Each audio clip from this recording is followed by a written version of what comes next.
परमात्मने प्रणतक्लेशनाशाय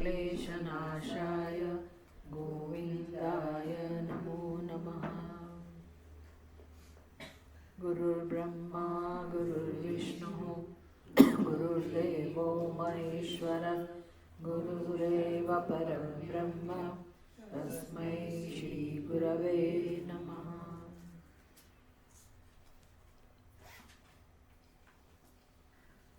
मूकं करोति वाचालं पङ्गुं लङ्घयति गिरिं यत्कृपातमहं वन्दे परमानन्दमाधवम्।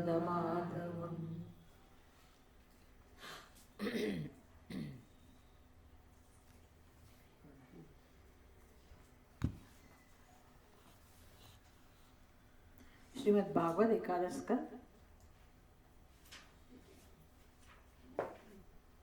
7th चैप्टर 7वां अध्याय 45वां श्लोक।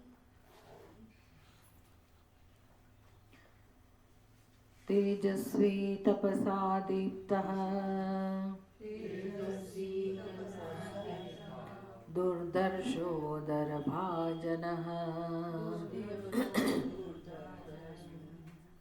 सर्वभक्षोऽपि युक्तात्मा नादत्ते मलमग्निवत् क्वचिन्नः क्वचित् स्पष्टः उपास्य श्रेय इच्छताम् भुङ्क्ते सर्वत्र दातॄणाम् दहन् प्रागुत्तराशुभम् स्वमाया सृष्टमिदं सत् असल्लक्षणं विभुः प्रविष्टयते तत्तत् स्वरूपोऽग्निर्वेदसे।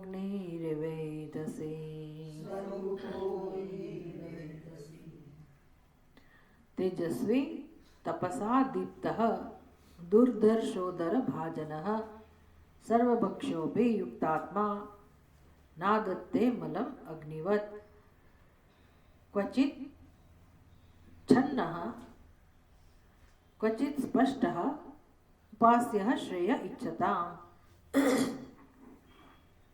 सर्वत्र भुङ्क्ते सर्वत्र दातॄणां दहन् प्रागुत्तराशुभं स्वमाया सृष्टमिदं सत् असत् लक्षणं विभुः प्रविष्टः ईयते तत्तत्स्वरूपः अग्निः इव एदसि।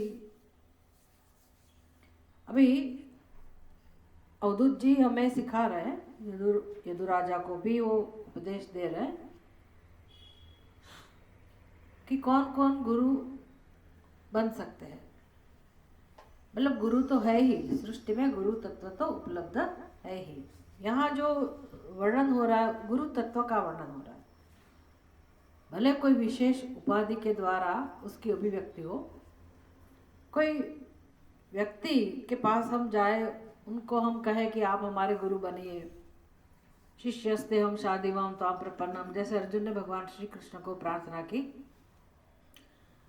तो वो तो करना ही है। गुरु प्रसदन तो है ही, गुरु एवं अभिगच्छेत, तो उपनिषद का उपदेश है कि जिसको मोक्ष चाहिए, जिस जीव को अभी संसार में रुचि नहीं है और भगवत प्राप्ति में रस है, मुक्ति चाहिए, उसके लिए मुख्य उपदेश है गुरु उपसदन, गुरु एवं अभिगच्छेत।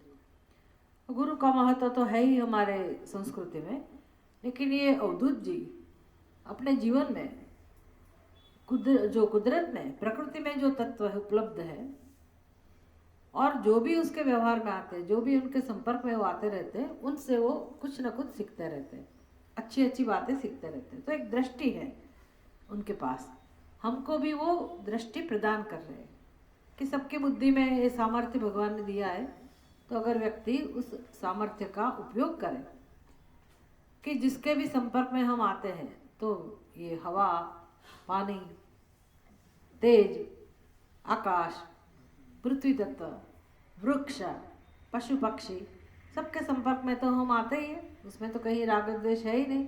तो ये 5 महाभूतों के पास से हम क्या सीख सकते हैं? तो सीखने की दृष्टि मतलब ये लगातार अपने जीवन में एक उपासना चलती रहे, ये बहुत ही जरूरी है, तभी हमारा विकास होगा। बुद्धि का विकास ही तो विकास है, ये शरीर का विकास तो कुछ उम्र तक होता रहता है, वो करना चाहिए। फिर शरीर का स्वास्थ्य संभालने के लिए कुछ करना चाहिए, बना रहे इसके लिए हमें थोड़ा प्रवृत्त रहना पड़ेगा, कुछ हमारा कर्तव्य होगा। तो ये सब तो हम करते ही हैं, लेकिन मन का विकास उसकी तरफ हम ध्यान नहीं देते। मन का विकास, बुद्धि का विकास, चित्त का विकास, इसको कहते हैं अंतःकरण का विकास। ये विकास, ये उन्नति, उसको ही आध्यात्मिक उन्नति कहते हैं। आध्यात्मिक उन्नति कोई एक कर्म के द्वारा उसका प्रदर्शन नहीं होता है, उसका ऐसा लक्षण नहीं है कि हम रोज इतनी मालाएं करते हैं, रोज मंदिर में जाते हैं तो हम आध्यात्मिक है या हमारी उन्नति हुई है, ऐसा हम नहीं कह सकते। वो तो एक साधन है, अपनी रुचि के अनुसार व्यक्ति कुछ ना कुछ करता रहता है। लेकिन जब तक हमारी बुद्धि में स्वच्छता नहीं आएगी, सूक्ष्मता नहीं आएगी, सत्य को जानने की जिज्ञासा उत्पन्न नहीं होगी, हमारी बुद्धि में जो सत्य के अनुरूप विचार जब तक प्रकट नहीं होंगे और अपने हृदय में, मन में परमात्मा को प्राप्त करने की जब तक इच्छा प्रकट नहीं होगी, केवल परमात्मा को प्राप्त करने की, अभी संसार से हमें मुक्ति ही चाहिए और परमात्मा में ही हमारी रुचि हो, ऐसा हमारा मन जब तक नहीं बने तब तक हमारी आध्यात्मिक उन्नति हुई है ऐसा हम नहीं कह सकते। कुछ बाहरी कर्म करने से, बाहरी चेष्टा से ये सिद्ध नहीं होता है कि हमारी आंतरिक उन्नति हुई है। आध्यात्मिक उन्नति, आध्यात्मिक उन्नति माने आंतरिक उन्नति।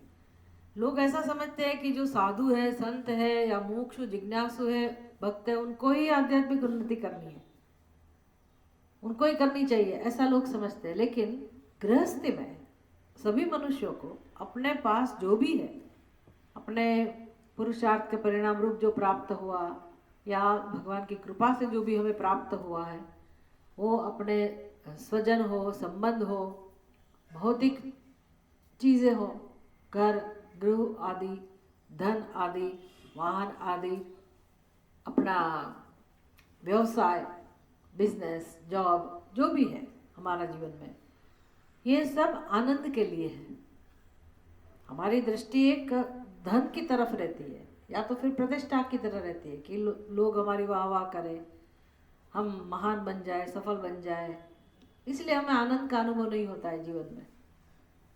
लेकिन हम जैसे भी हमारे जीवन में जो भी व्यवहार करना है, घर में या बाहर, किसी के साथ भी हम जो भी कर्म कर रहे हैं, जो भी प्रवृत्ति कर रहे हैं, भले जिसके भी लिए कर रहे हो, भोजन के लिए करते हो, घूमने के लिए कहीं जा रहे हो या सामाजिक कोई प्रवृत्ति हमारी हो, सभी व्यवहार के अंदर हम आनंद ले सकते हैं। सबको आनंद चाहिए, गृहस्थी को भी आनंद चाहिए और योगी को भी आनंद चाहिए। आनंद यानी सुख का अनुभव, ये एकमात्र मनुष्य की आवश्यकता है, सुख का अनुभव। तो वो कैसे हो? तो शास्त्र समझाते हैं, जब तक अंतःकरण की शुद्धि, आध्यात्मिक उन्नति जब तक हम नहीं करेंगे, अपना विकास नहीं करेंगे, तब तक ये सुख का अनुभव होने की संभावना नहीं है। सुख मिलेगा जरूर। वर्तमान स्थिति में इतने लोग हैं, उसमें से कोई ऐसा नहीं है कि जिनके पास रहने के लिए व्यवस्था ना हो, भोजन की व्यवस्था नहीं हो, कपड़े नहीं हो, ऐसा कोई है क्या? बाल बच्चे नहीं हो, सब है,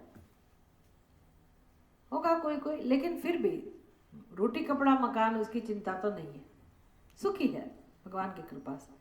लेकिन उस तभी भी दुख है जीवन में, अशांति है।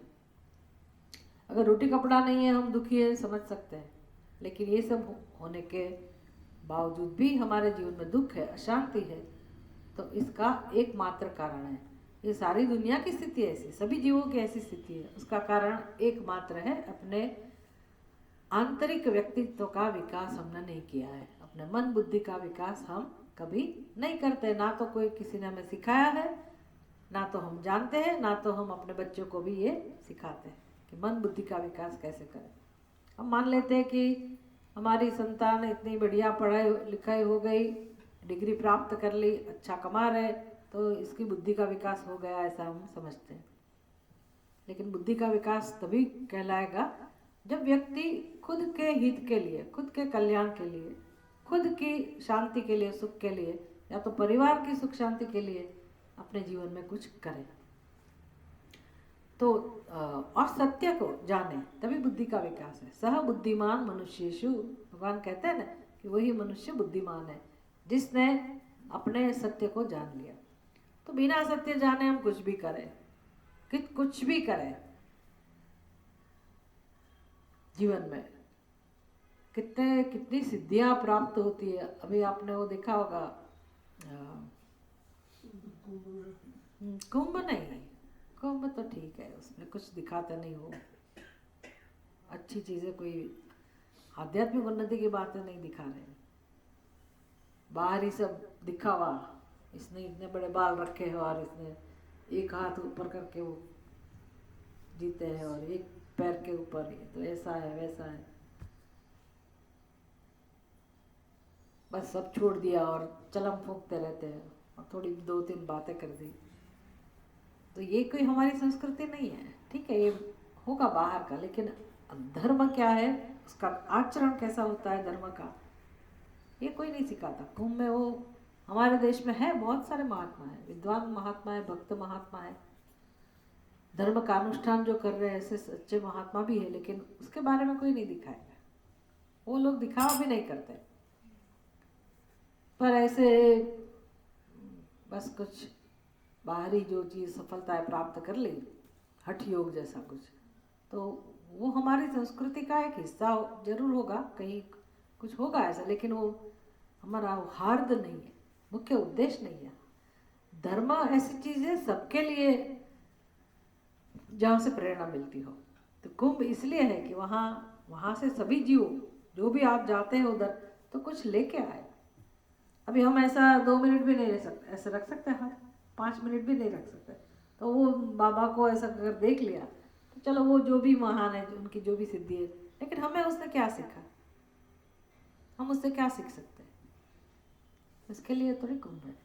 पर हाँ, यहाँ जो हुआ अभी प्रेसिडेंट 2 दिन पहले यूनाइटेड स्टेट्स, तो उसमें जो हस्तियाँ, आपको लगेगा कि ये लोग वहाँ पहुँचे हैं, हमारे इंडियन भी 2-3 होंगे, लेकिन कितना स्ट्रगल करके, कितनी मेहनत करके, कितना कुछ उन्होंने मतलब अपना विकास किया है बुद्धि का। तो ये विकास जरूर है, नहीं ऐसा नहीं है, लेकिन फिर भी अगर उसके जीवन में देवी संपत्ति का कुछ महत्व नहीं है, या फिर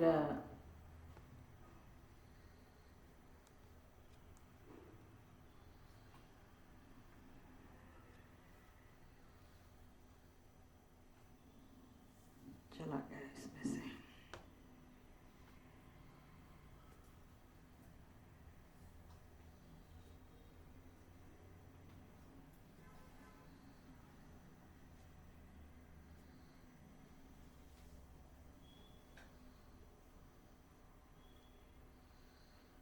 जब तक आंतरिक उन्नति नहीं हुई, बुद्धि का विकास मतलब बुद्धि में जो विचार है वो सत्य के अनुरूप जब तक हम नहीं बनाए, अभी जो विचार चल रहे हैं बुद्धि में, मतलब मूल में जो विचार है वो तो उसका आधार तो अज्ञान है।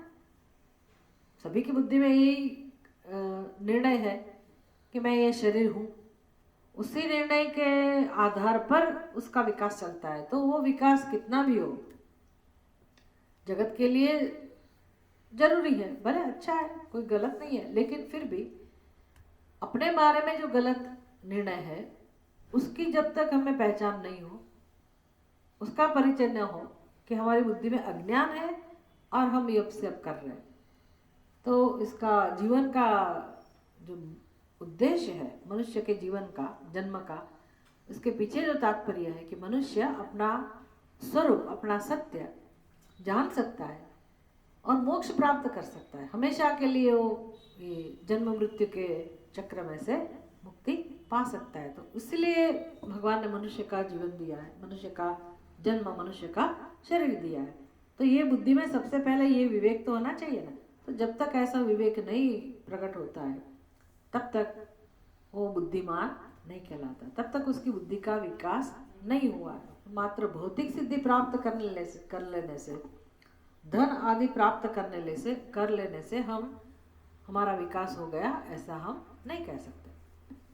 तो ये सत्संग, ये उपदेश हमें इसलिए उपयोगी है कि हम अपना जीवन, उसका उपयोग आंतरिक उन्नति के लिए करें।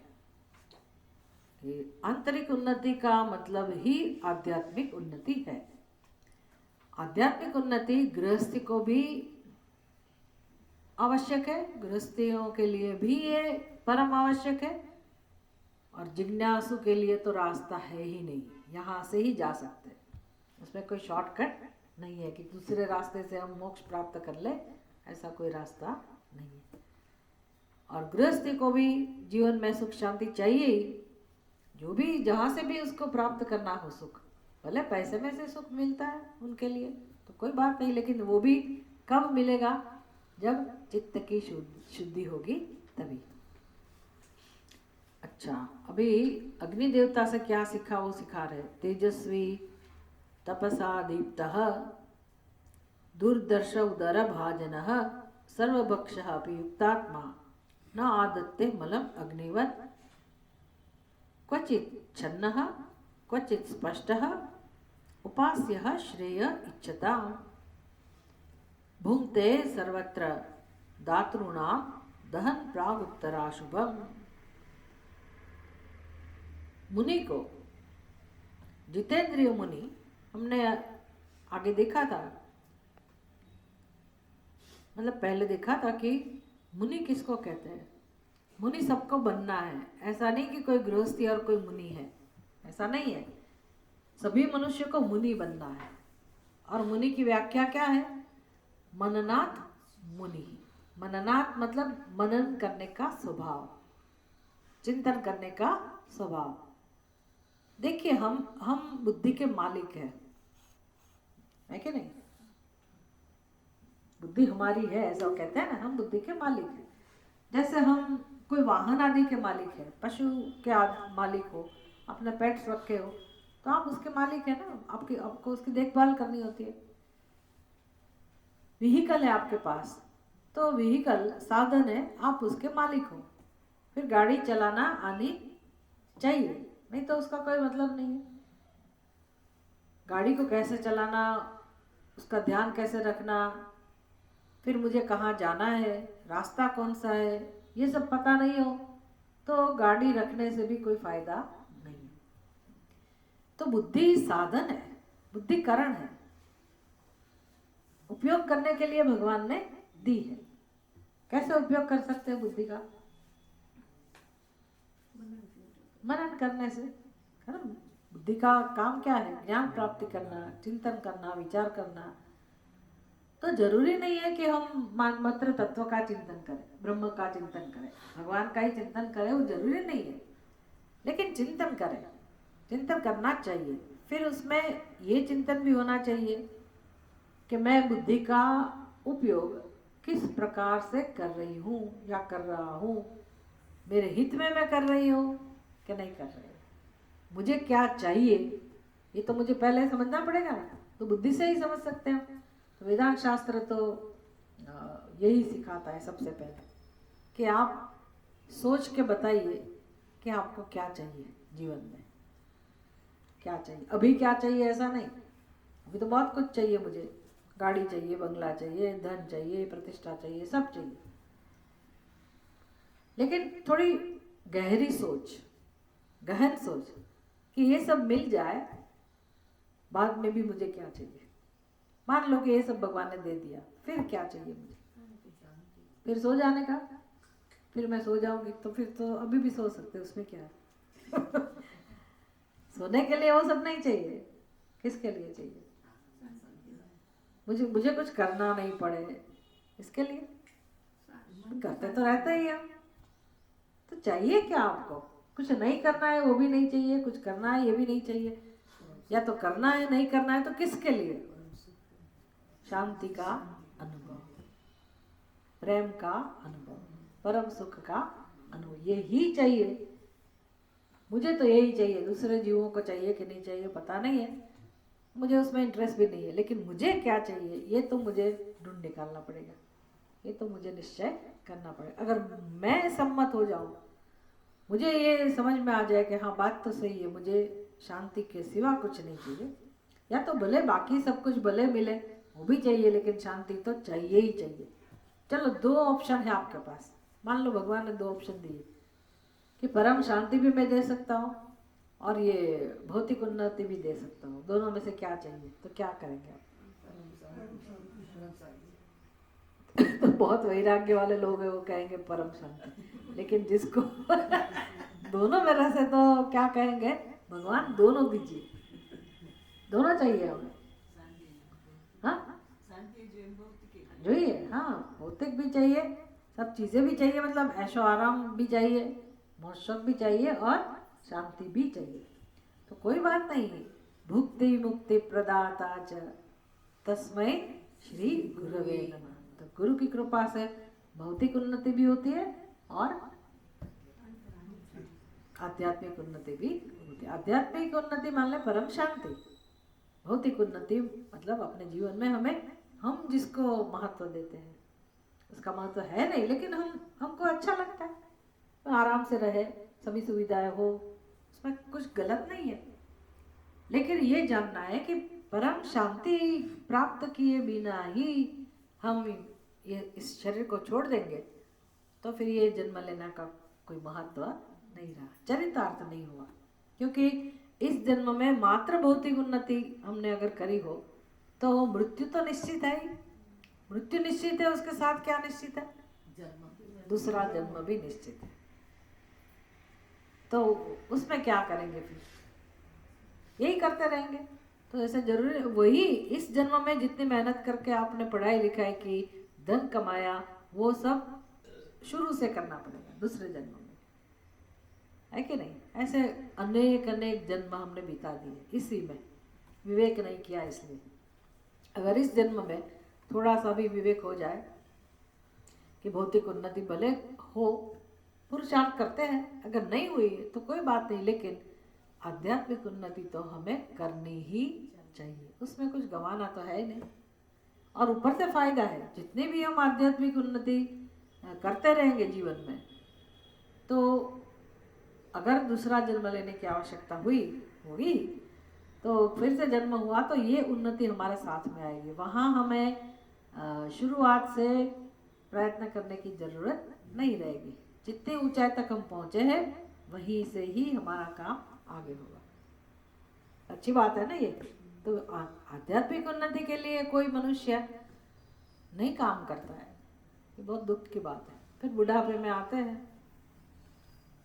थोड़ा थोड़ा सोते रहते हैं, थोड़ा थोड़ा दुखी रहते हैं, चिंता में रहते हैं, और फिर ये उपदेश सत्संग करते हैं, उसमें कुछ अंदर जाता नहीं है थोड़ा बहुत जाता लेकिन अभी कर्म तो हाथ में रहे नहीं, पहले से पता होता तो हमारे कर्म कितने सुंदर होते ना, पहले से जीवन में ये उपदेश हमने अगर प्राप्त किया होता तो हम अपने परिवार के लोगों के साथ कितने अच्छे से रहते होंगे, कितना सुंदर व्यवहार, कितना अच्छा कर्म, और कितना सुख हम भी पाते और दूसरों को भी हम दे सकते थे। यही तो जीवन है।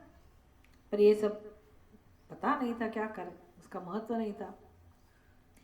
अच्छा, लेकिन मुनि इसको कहते हैं जो ये सब चिंतन करने का सीखता है। तो मनन तो होता है सबके जीवन में, लेकिन धन प्राप्ति या भौतिक उन्नति उसके लिए हम मनन करते हैं, आध्यात्मिक उन्नति के लिए मनन नहीं करते। तो ये सीखना है कि मुझे सुख ही चाहिए, तो सुख पाने का सही रास्ता क्या हो सकता है। तो ये तो इस प्रकार का मनन तो सत्संग से ही होता है।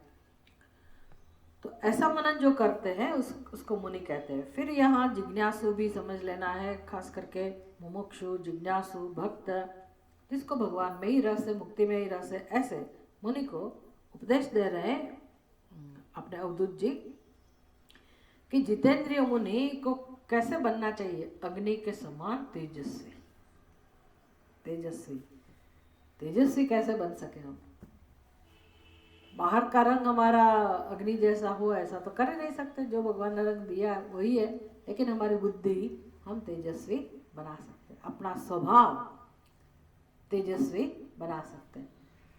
सहनावतु सहनौ भुनक्तु सह वीर्यं करवावहै तेजस्विनो अधीतमस्तु। तेजस्वी ना हो, हम दोनों गुरु शिष्य दोनों तेजस्वी बने, ऐसी प्रार्थना है। तेजस्वी न हो, अधितमः अस्तु, वो ज्यादा से ज्यादा तेजस्वी बने, अधिक अधिक हम तेजस्वी बने। तेजस्वी कैसे बन सकते हैं? तप से, सही बात है, लेकिन तप कौन सा तप? ज्ञान प्राप्त करना है ना, ज्ञान प्राप्त करने से हम तेजस्वी बन सकते हैं, है ना। उपासना, भगवान की उपासना, भगवान का ज्ञान, तत्व का ज्ञान, तप के कारण दैदीप्यमान, तेजस्वी तप के कारण दैदीप्यमान। ये किसके लक्षण है?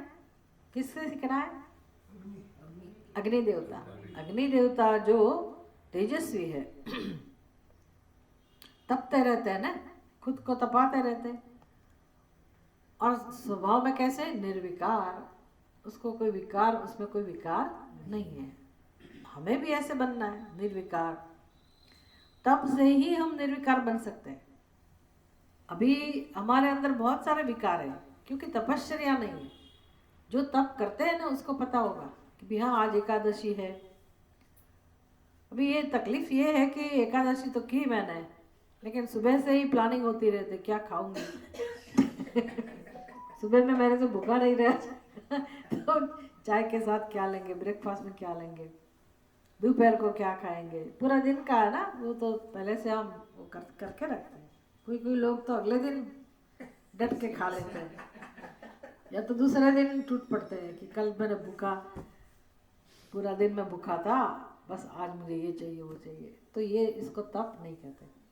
तप मतलब जो चाहिए वो चीज़ नहीं मिले और हम सहन करें, निश्चय करें हम कि मैं इसके बिना रहूंगी या रहूंगा। वो जो संकल्प है वो ताकत बनती है, फिर हम भूखे रख सकते हैं। मतलब इस प्रकार से बुद्धिमत्ता से, संकल्प से हम सहन करना सीखे, वो तपश्चर्या है। ऐसे तपाना है अपने आप को,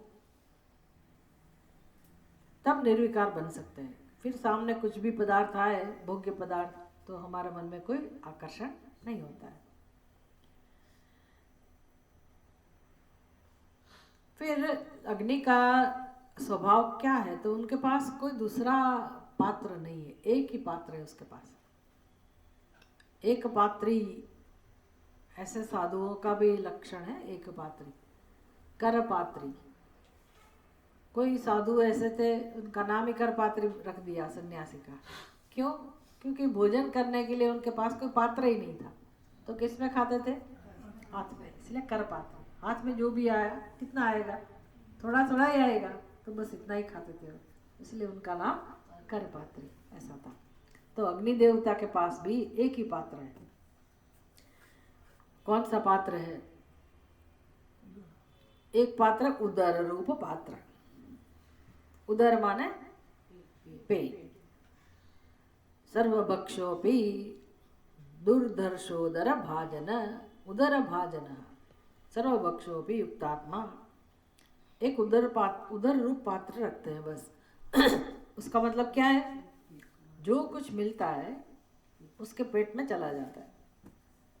अग्नि में कुछ भी डालो आप, सब वो भक्षण कर लेंगे। ऐसा नहीं कि डिब्बे में भर के रख दिया। हमको किसी ने नाश्ते में दिया सुबह, मैंने बोला डिब्बा भर दो, बाद में खा लेंगे। अभी तो खाया सुबह में लेकिन बाद में बचा तो क्या करे, डिब्बे में भर दो, ले जाओ। अग्नि देवता ऐसा नहीं करते जो भी आया स्वाहा, संचय करके नहीं रखते। तथा अग्नि के समान सर्वभक्षी होकर भी संयत चित्त संयत चित्त मतलब वो अग्नि जो प्रकट है उसकी बात नहीं है, अग्नि तत्व की बात है। वो हमेशा प्रकट है, होता ही है, ऐसा नियम नहीं है। स्वरूप में वो अव्यक्त रहते हैं। अभी हवा में अग्नि है कि नहीं, अपने चारों तरफ अग्नि तत्व है कि नहीं, लेकिन अपना स्वरूप उसने प्रकट नहीं किया है। उधर जाके देखिए, कैलिफोर्निया,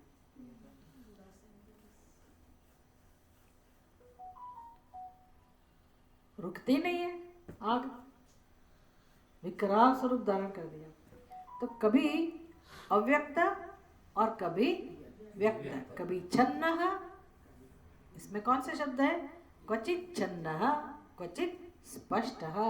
कभी कभी वो अपने आप को छुपा के रखते हैं और कभी कभी वो प्रकट करते हैं, मतलब पूरा नियंत्रण है उसके ऊपर। उसको कहते हैं संयत चित्त।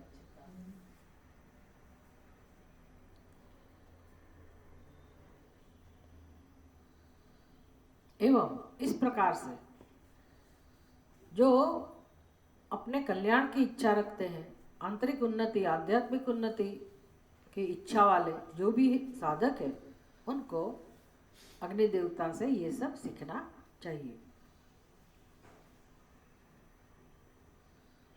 ये सन्यासियों के लिए है, भिक्षा देने वालों के अतीत और आगामी अशुभों को भस्म करता हुआ। जैसे अग्नि देवता सब कुछ भस्म कर देते हैं, तो सन्यासी को अग्नि के समान रहना है, उसका मतलब क्या? तो नियम तो ये है कि आप जब भिक्षुक को, साधक को, भक्त को, सन्यासी को जब भिक्षा देते हैं, या तो किसी को भी जब हम गृहस्थी लोग जब भिक्षा देते हैं, भोजन देते हैं, तो सिद्धांत क्या है, नियम क्या है, भगवान का कायदा कानून क्या है कि देने वाला, भिक्षा देने वाला जो है, उसके पूर्व के सभी कर्म भस्मीभूत हो जाते हैं। मतलब अशुभ कर्म, पाप कर्म जितने भी है वो सब भस्मीभूत हो जाते हैं भिक्षा देने से। इसलिए हमारे यहाँ अन्नदान का इतना महत्व है, हमारी संस्कृति में देते ही रहते हैं, नक्षत्र चलता ही रहता है।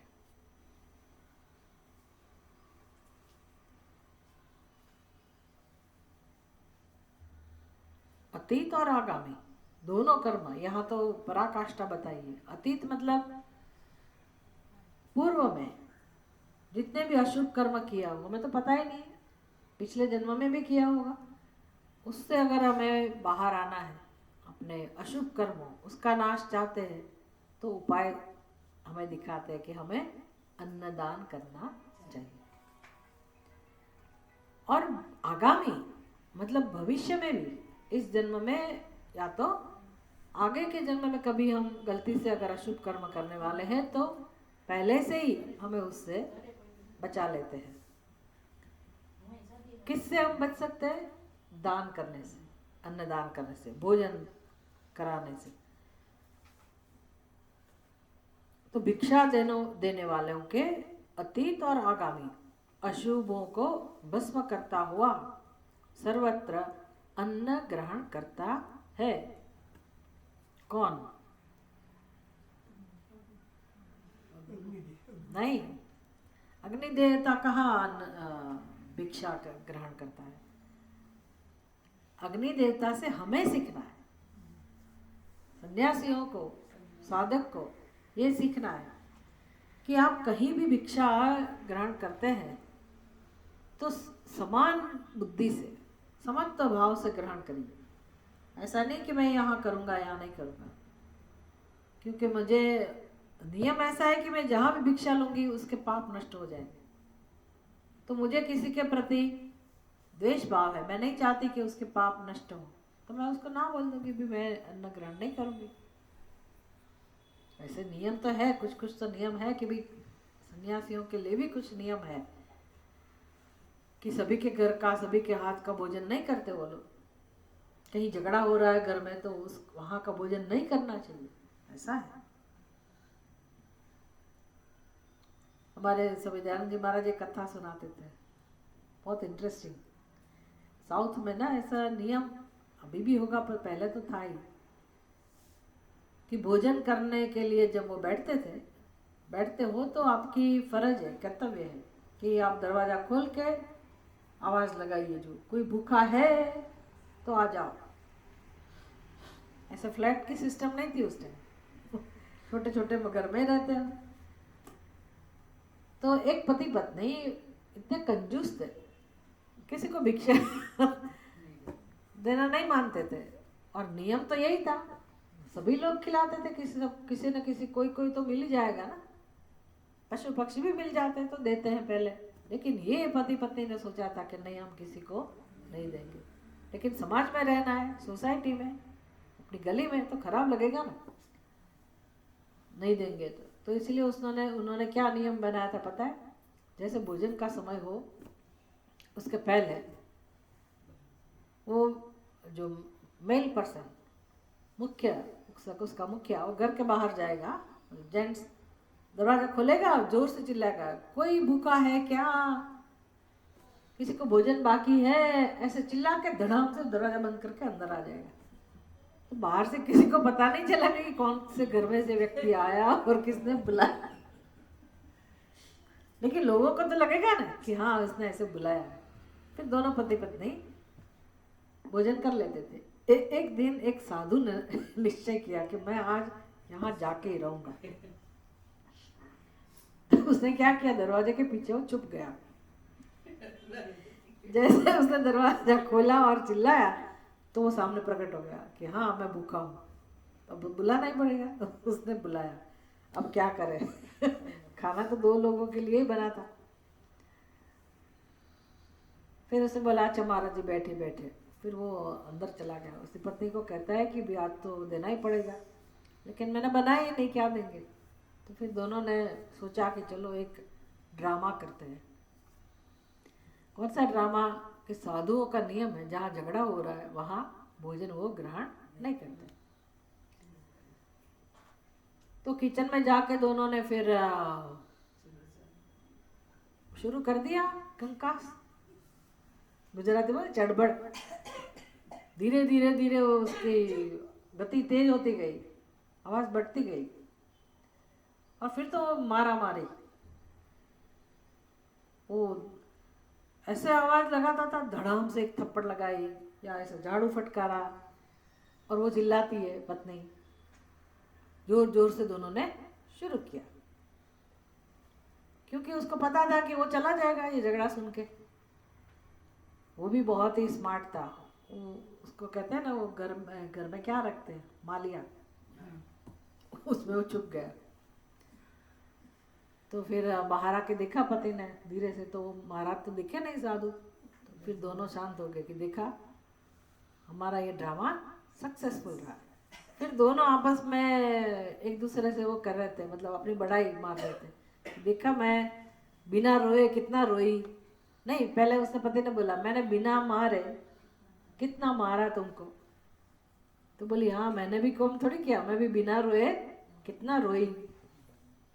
समझ में आया कि ये पक्का ड्रामा ही था। तो ऊपर से धड़ाम से वो कूदा। देखो मैं बिना गए कैसे गया।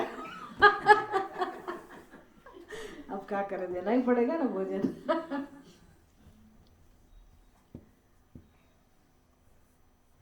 इतनी महिमा है अन्नदान की कि देना ही चाहिए। मैं तो ये इसलिए कहा कि नियम है कि जहाँ झगड़ा हो रहा है उसके हाथ का भोजन नहीं करना चाहिए। कोई ऐसी ज्ञाति के जो लोग हैं उसमें भी पवित्रता नहीं है तो उसके हाथ का भी नहीं खाना, ऐसा नियम है। लेकिन यहाँ उपदेश क्या है कि आप ऐसे राग द्वेष के बिना भिक्षा ग्रहण करनी चाहिए। ऐसा नहीं कि ये तो सब समाज में कोई लोग तिरस्कृत होता है ना कि उसका तिरस्कार होता रहता है। तो कहते हैं कि कोई नहीं, समाज भले उसका तिरस्कार करे लेकिन साधुओं को उसके हाथ का भोजन लेना चाहिए, और भले उसके जो पाप कर्म है वो भस्म हो जाए। यही काम करना है साधुओं को। योगी को विचारना चाहिए कि भिन्न भिन्न उपाधि काष्ठ लोहादि में प्रविष्ट हुआ अग्नि जैसे तद्रूप प्रतीत होता है, उसी प्रकार विभु आत्मा भी अपनी माया से रचे हुए इस भाव रूप प्रपंच में प्रविष्ट हुआ, उपाधियों के अनुसार चेष्टा करता है। ये ज्ञान की बात है कि साधु की दृष्टि कैसी होनी चाहिए। तो जैसे कठोपनिषद में अग्नि का दृष्टांत देते हैं, आएगा हम जब पढ़ रहे हैं उसमें, तो कि कैसे मतलब जैसे अग्नि सब नाम रूप में है ही, रूपम रूपम प्रतिरूपो बभुवा। मतलब आप लोहे को जलाएंगे तो अग्नि कैसा लगेगा, लोहे का जो आकार है वो धारण कर लेगा। लकड़ी के अंदर अग्नि प्रकट होता है तो लकड़ी के जैसा वो रंग रूप धारण कर लेगा। उसको अग्नि को ऐसा कहीं राग द्वेष नहीं है, जो भी नाम रूप है उसके साथ वो एक का आकार हो जाता है। इसी प्रकार से परमात्मा ने ऐसे ही प्रवेश किया हुआ है सभी नाम रूप के अंदर। तो कुत्ता हमें दिखता है, हमें तो कुत्ता ही दिखेगा, तो हम व्यवहार कैसे करेंगे, बस ये कुत्ता ही है। परमात्मा में नहीं दिखाई देगा। तो हमें ध्यान में ला रहे हैं कि अपने सामने मगर हो, कुत्ता हो, बिल्ली हो, मनुष्य हो, राक्षस हो, देवता हो, जो भी शरीर है, जो भी शरीर, सबके अंदर तत्व तो वही है। स्त्री हो, पुरुष हो, बालक हो, कोई भी हो, पापी पुण्यशाली, ये तो बाहरी नाम रूप है। लेकिन परमात्मा सभी के अंदर समान रूप से रहा है। तो किसको देखना चाहिए, किसको ध्यान में रख के व्यवहार करना चाहिए? हम परमात्मा को ध्यान में रख के व्यवहार नहीं करते ना। व्यवहार मतलब व्यवहार तो ठीक है, एक व्यवहार है, लेकिन मतलब व्यवहार किस प्रकार का कि जैसे कुत्ते को हम रोटी देंगे, गाय को रोटी देंगे, तो फिर शेर के पास जाना है तो रोटी नहीं लेके जाएंगे ही नहीं शेर के पास। पर एक दृष्टांत है कि जिसको जो देना है वो देंगे हम। फिर गाय को घास देंगे तो कुत्ते को घास नहीं दे सकते कि नहीं नहीं सब में समान परमात्मा है, इसको व्यवहार नहीं कह सकते, कहना है। लेकिन बुद्धि से समझना है, उसका व्यावहारिक रूप ऐसा है, वो कुत्ते के रूप में है तो उसकी खुराक अलग है। वो व्यवहार में समझ तो नहीं लाना है कि मैं तो एक जैसा व्यवहार करूं। बहुत सूक्ष्म है ना ये बात। परमात्मा को देखना है, व्यवहार तो उसी प्रकार करना पड़ेगा। कि हमारे घर में कोई चोर घुस आया तो फिर ऐसा नहीं कि हम पूजा की थाली लेके जाए, तो डंडा लेके ही जाना पड़ेगा ना। व्यवहार तो उसी प्रकार होता है। लेकिन बुद्धि में, मतलब अपनी बुद्धि में दृष्टि किस प्रकार की होनी चाहिए, परमात्मा को ध्यान में रखते हुए।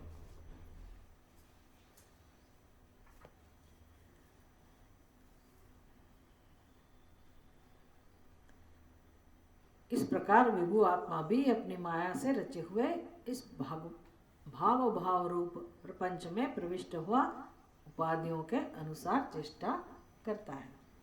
मतलब ये तो दर्शन की दृष्टि की बात हुई। परमात्मा दृष्टि से विवेकी को चाहिए, साधु को चाहिए कि व्यवहार करे। आगे विसर्गाद्या श्मशानान्ताः भावा देहस्य नात्मनः कलानामिव चन्द्रस्य कालेन व्यक्तवर्त्मना कालेन योगवेगेन भूतानां प्रभवाप्ययो नित्यावपि न दृश्येते आत्मनोरग्नेर्यथार्चिषाम्।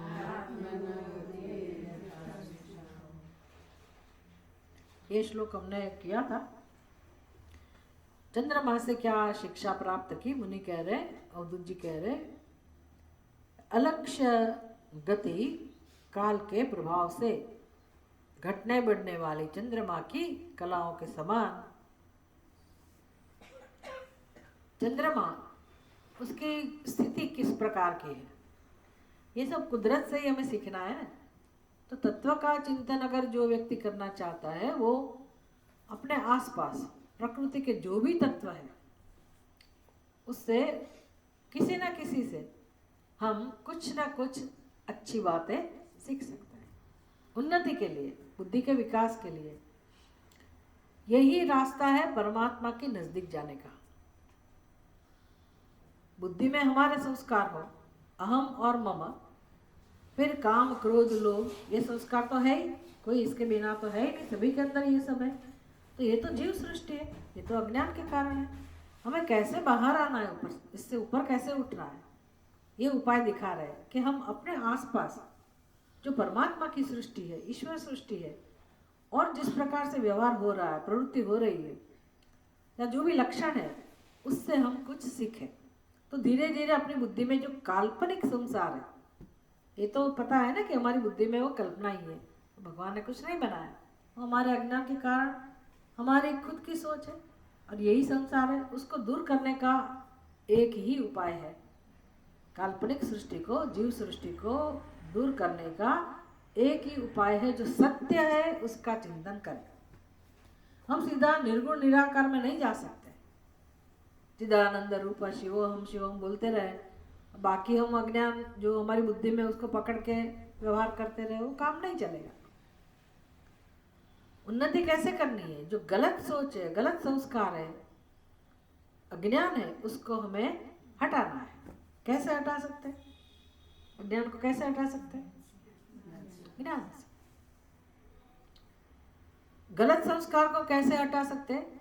सही संस्कार से। तो ये सब तो देना पड़ेगा ना, उसके लिए तो जन्म है मनुष्य का, मनुष्य ही ये काम कर सकता है, दूसरे जीव तो कर नहीं सकते।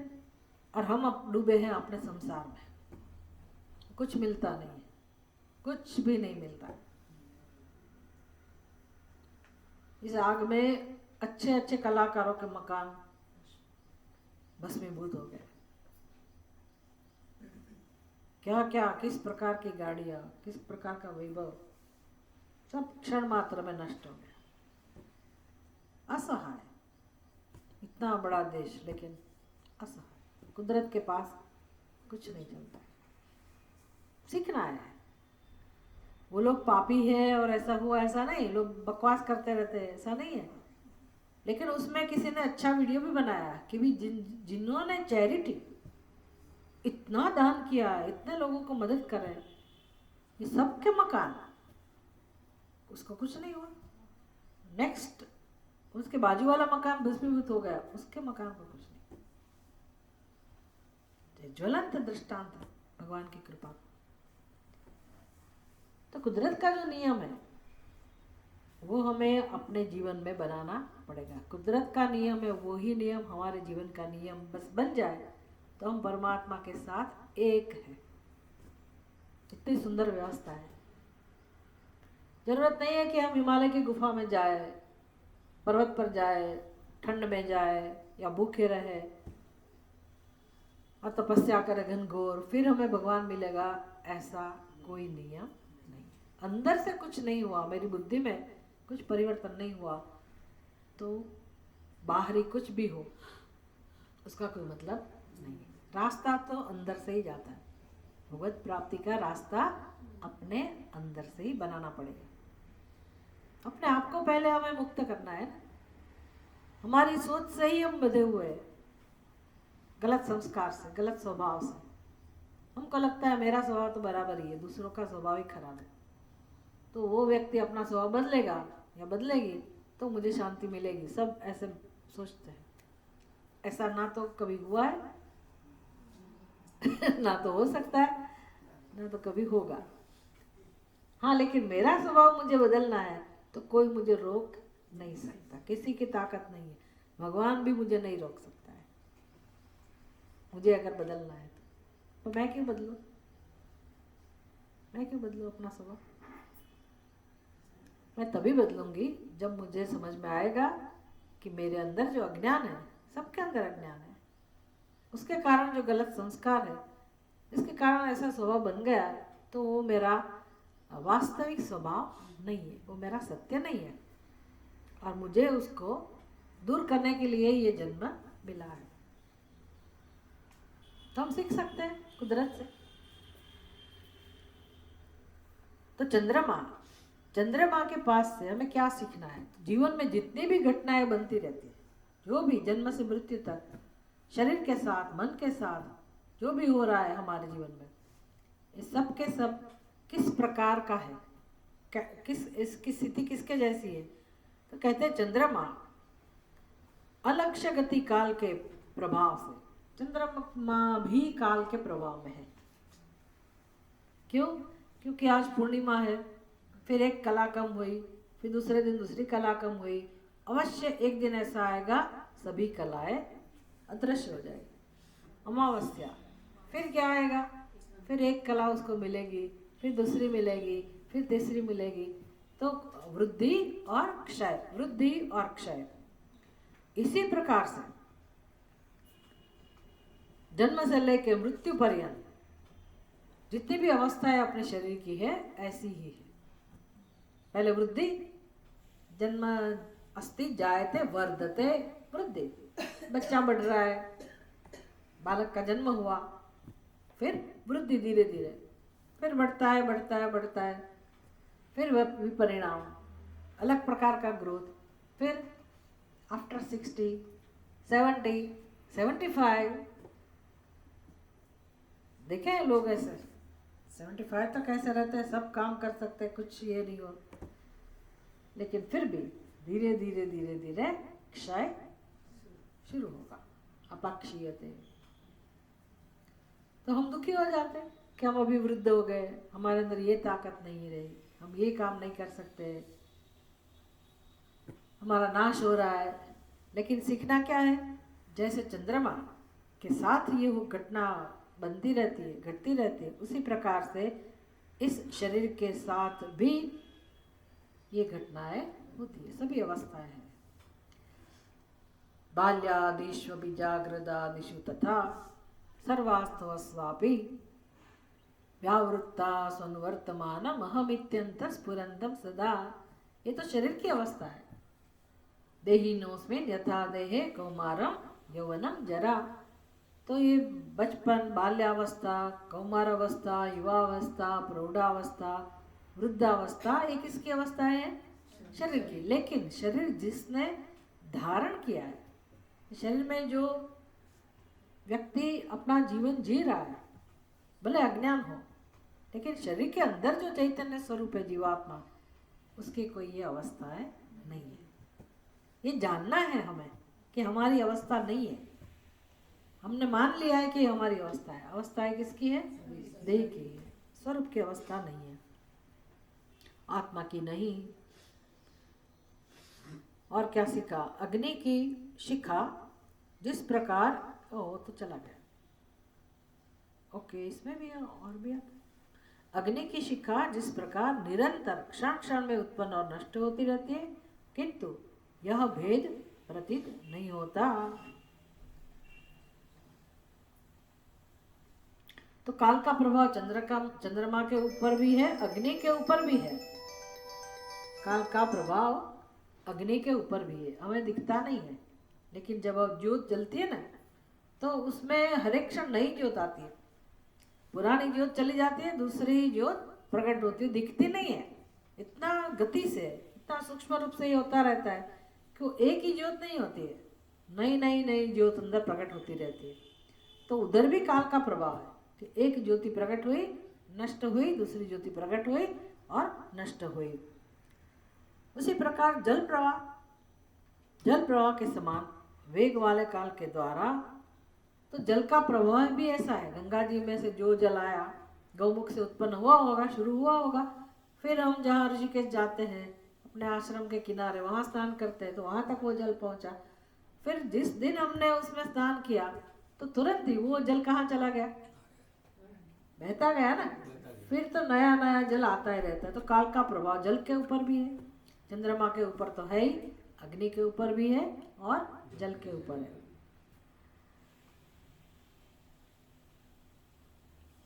तो इसका मतलब है हमारे ऊपर भी काल का प्रभाव है, सारी सृष्टि के ऊपर काल का प्रभाव है। और इस प्रभाव के कारण भूतों की उत्पत्ति और नाश क्षण क्षण में होता है। आज हमारी स्थिति है कुछ साल पहले हमारा जन्मोत्सव मनाया गया होगा, यहाँ हमारे घर में बच्चा पैदा हुआ, पुत्र या पुत्री जो भी है, आनंद आनंद होगा कि हमारे घर में बच्चा उत्पन्न हुआ। फिर हम यहाँ तक पहुँचे, हमारी स्थिति है। फिर एक दिन ऐसा आता है कि व्यक्ति की मृत्यु हो जाती है, लेकिन जिस दिन हमारा जन्म हुआ तो उस दिन कई जीवों की मृत्यु भी हुई होगी ना। तो ये तो क्षण क्षण चलता रहता है। अभी एक ही क्षण में कितने सारे जन्म उत्पत्ति होती होगी, खाली मनुष्य के शरीर में ही नहीं, सभी शरीर में जीवों की उत्पत्ति भी है, और उसी क्षण में कई जीवों की मृत्यु भी है, और हम उसी प्रवाह में है। सीखना क्या है? जल भी काल के प्रभाव में है, अग्नि भी काल के प्रभाव में है, चंद्रमा भी काल के प्रभाव में है। हम किसके प्रभाव में? काल के प्रभाव। और हम कैसे जी रहे कि हम तो यहाँ ही रहने वाले हैं, है ना। मुझे परमानेंट सब चाहिए, वो चीज़ तो परमानेंट रहेगी, हमारे से ज़्यादा परमानेंट वो है। परमानेंट एड्रेस ऐसा लिखते हैं ना जब तक हमारी ट्रांसफ़र होती रहती है तो वो एड्रेस परमानेंट नहीं होता है, कभी इधर कभी उधर घूमना पड़ता है। लेकिन परमानेंट एड्रेस मतलब जहाँ हमेशा के लिए हमारा एड्रेस हो, लेकिन वो भी परमानेंट नहीं है। वो परमानेंट है मान लो, लेकिन हम वो घर तो बेचारा है लेकिन हम चले गए, ऐसा होता है क्या नहीं? तो ये सब सीखना है। इसलिए कुछ भी परमानेंट नहीं है। व्यक्ति सारी जिंदगी दुखी होता रहता है कि मेरे लिए कुछ होना चाहिए, अपना मतलब नाम होना चाहिए, हम उसके स्वामी हो, खुद का कुछ होना चाहिए। गलत कुछ नहीं है, ऐसे मनुष्य को प्रयत्न करना ही चाहिए, तभी वो शांति से रह सकता है। बात तो सही है, लेकिन अगर नहीं हो रहा है तो क्या दुखी होके जीना है? ये तो नहीं है। कैसे हम दुखी नहीं हो, ये सत्य को साथ में रखते हैं कि हम भी यहाँ परमानेंट नहीं है। तो मतलब सीखना क्या है? परमानेंट नहीं है तो चलो हमने समझ लिया, स्वीकार कर लिया कि हम परमानेंट नहीं है। तो लेकिन क्या कहना क्या चाहते हैं? परमानेंट नहीं है तो क्या मतलब? चले जाएंगे, कब चले जाएंगे पता नहीं है। यहाँ से नहीं, ये घर में से नहीं, ये घर में से कब चले जाएंगे पता नहीं है। तो पता नहीं है तो फिर मुझे सावधान बनना पड़ेगा ना, सावधान बनना पड़ेगा कि पहले मुझे क्या काम करना है, शरीर में रह के मुख्य काम क्या करना है, प्रायोरिटी बनानी पड़ेगी ना। वो महत्व का निर्णय है कि मुझे इस शरीर को छोड़ने से पहले इस जीवन में क्या प्राप्त करके जाना है, ये अपना निश्चय बना सकते हैं। शरीर में से भले हम कभी भी चले जाए, परमानेंट नहीं है, जाना तो पड़ेगा, लेकिन उसके पहले हम क्या कर सकते हैं? अपना सत्य या तो अपना लक्ष्य, मोक्ष की प्राप्ति को, भगवान की प्राप्ति को, प्रेम की प्राप्ति को, शांति की प्राप्ति को कहाँ से मिल सकती है, कैसे मिल सकती है, इसका उपाय हमें कर लेना चाहिए। करेंगे, उसमें क्या है, अभी क्या दे रहे भाई, कब तक है वो पता नहीं है ना हमको ऐसा बोल दिया होगा 90 साल तो सब लोग जीते ही, ऐसा बोल दिया तो ठीक है, ऐसा कोई नियम नहीं है। हम प्रार्थना करते हैं कि हम 100 साल जिए, लेकिन वो भी सब गड़बड़ वाला है, मुझे तो ऐसा ही लग रहा है। सब लोग आशीर्वाद देते हैं ना 100 साल जियो, शतायु भव। अभी कल हम जहाँ किसके पास गए थे तो अभी वो माता जी उसकी उम्र ही 92 ईयर, इतने बेचारा वृद्ध, और उसकी बेटी का तो बेचारी का देहांत हो गया, उसको कैंसर था, तो वो तो चली गई। तो अभी वो सुखी है कि दुखी है क्या बताओ। उसके हस्बैंड भी चले, सब छोड़ के चले गए, अभी अकेली है बेचारी, नौकर चाकर के साथ जीना पड़ता है। सब सुविधाएं हैं, सब कुछ है, लेकिन अंदर से दुख कि मेरे बच्चे।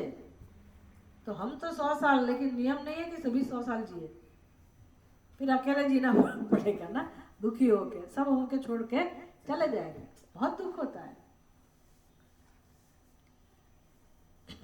तो 100 साल तो जिएंगे, हम इच्छते हैं, लेकिन हमारा ध्येय स्पष्ट होना चाहिए। ये सब तो होता ही रहेगा, मिलना बिछड़ना, जन्म मृत्यु होती रहेगी। हम 100 साल इसलिए जीना चाहते हैं कि हम ये परमात्मा का अनुसंधान कर सकें, भजन कर सकें, और ये वास्तविकता को हम जाने कि ऐसा तो होता ही है, होगा ही, ये तो होगा ही, जन्म मृत्यु तो होती रहती। मुझे काम क्या करना है? अपने सत्य को जान लेना है। तो अभी से क्यों नहीं जाने, क्यों हम इंतजार करें कि 90 साल की आयु है तो बाद में करेंगे, ऐसा क्यों? अभी भी आज आत्मा છે બરાબર, શ્રી ચાલ્યા બરાબર, કે આત્મા પછી કોઈ બી શરીરમાં જાય તો આત્મા તો એ જોઈ ને, ગમે ત્યાં જાઓ તમે તો એને જાણી લે આત્માને, તો પછી જવાન રહે નહીં ને, આપણે ઘરમાં રહીએ, આ મનમાં ગુટા કરે પૂછી લેવાને, ઘરમાં સ્થાન મળી જાય આપણને, આપણે આપણા ઘરમાં પહોંચી જઈએ પછી કે જવાન ના રહે।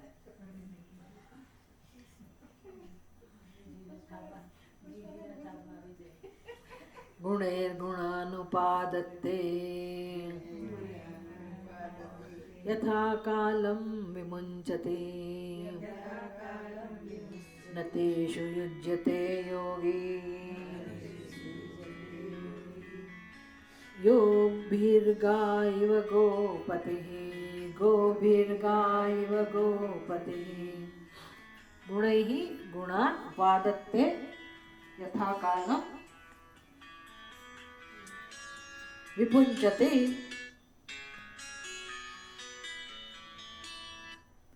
गुणैः गुणान् उपादत्ते यथा कालं विमुञ्चति न तेषु युज्यते योगी गोभिः गाः इव गोपतिः। दृष्टांत देते हैं यहाँ, फुटनोट के ऊपर लिखा अव्यक्त मूर्ति ना यथा कालम, 1 नंबर का फुटनोट कहाँ है?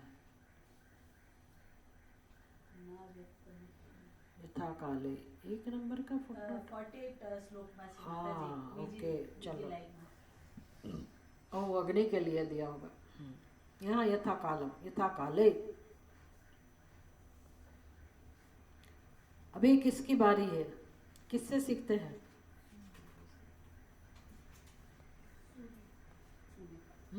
सूर्य, सूर्य नारायण।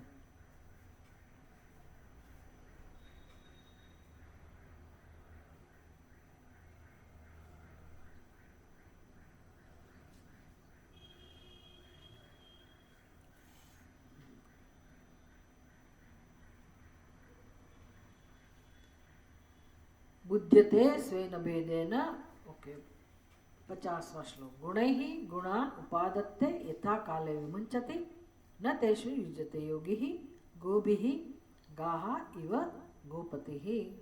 वाह, सूर्य से क्या सीखा? जिस प्रकार अपनी किरणों से पृथ्वी के जल को खींचकर, सूर्य नारायण ऐसा करता है ना, पृथ्वी के जल को खींचकर, इवापोरेशन, सूर्य के प्रकाश के अंदर समुद्र में जो भी पानी है वो खींचता है, सूर्य के द्वारा सूर्य खींचता है उसको, वो सब उसका बाष्पीभवन होता है जल का। सूर्य सबको तपाता है, जल को, पृथ्वी के जल को अपनी तरफ खींचता है, और फिर जब समय आता है तो पृथ्वी को वो वापस देता है वृष्टि के रूप में। यही जल सूर्य जैसे अपनी तरफ लाता है जल को, ये प्रक्रिया है, खींचता है फिर वापस उसको ही वो देता है वृष्टि के रूप में। उसी प्रकार योगी को क्या करना चाहिए? गुणानुवर्तिनी इंद्रियों द्वारा गोभिः, गो माने इंद्रिया, गुणानुवर्तिनी, गुणानुवर्तिनी इंद्रिया, इंद्रियों का स्वभाव ही यही है। भगवान ने इंद्रियां बनाई ही इसलिए है। आंखें किस लिए बनाई है? देखने के लिए। तो आंख का काम क्या है? रूप को दिखाना। कान का काम क्या है? शब्द को सुनाना। ये नासिका, इसका काम है गंध को प्रकट करना। जिह्वा, उसका काम क्या है? रस का ज्ञान देना। तो सभी ज्ञानेंद्रियां अपने अपने विषयों को प्रकट करती है। गुण ही गुणानुवर्तिनी, मतलब कान फिर रूप की तरफ नहीं जाएगा, कान को रूप में रुचि नहीं होगी, आंख को शब्द में रुचि नहीं होगी, सबका एक विषय हो गया ना, उसको कहते हैं गुणानुवर्तिनी इंद्रिया। योगी को क्या करना चाहिए? गुणानुवर्तिनी इंद्रियों द्वारा त्रिगुणमय पदार्थों को ग्रहण करता है और यथा समय उनका त्याग भी कर देता है। चलो सुन लिया, जो सुनना था तो सुन लिया, कुछ बोलना था तो बोल लिया, देखना था तो देख लिया। हम ऐसा नहीं करते। हम क्या करते हैं? आज क्या देख के आए, फिर वो दिमाग में ले जाते हैं ना, ये अच्छा था बुरा था, किसी ने कुछ सुना दिया तो चलो सुनने का काम तो हो गया, लेकिन हम अंदर पकड़ के बैठते हैं ना, क्या आज उसने हमें ये कहा, हमने ये सुना, तो इसका मतलब क्या है? अच्छा कहा कि बुरा कहा, उसने मुझे गलत सुनाया, फिर उसका हम अर्थघटन करते हैं, इसका मतलब मेरा अपमान हुआ या तो उसने मेरे सम्मान दिया। ये सब अंदर फिर उसका क्या बोलते हैं, विस्तार चलता रहता है। वो घटना तो पूर्ण हो गई, लेकिन हम सब साथ में लेके घूमते रहते हैं, इसको कहते हैं संसार। योगी को क्या करना चाहिए? जिसके साथ जब भी जो व्यवहार हुआ, कुछ भोजन आदि व्यवहार, कुछ भी देखा, कुछ भी सुना, तो वो वहाँ समाप्त कर देना चाहिए। जैसे सूर्य नारायण ने जल को खींचा था और फिर समष्टि को वापस कर दिया, इसी प्रकार इंद्रियों ने जो भी विषय ग्रहण किया फिर उसको वहीं ही उसको छोड़ देना चाहिए, अंदर ले जाने की जरूरत नहीं है। हम दुखी क्यों है? अंदर ले जाते हैं। पूछेंगे ना किसी को कि आप दुखी क्यों है? आपको पता नहीं है मेरे जीवन में क्या क्या हुआ। अच्छा बताइए क्या हुआ? फिर कहेंगे कब हुआ?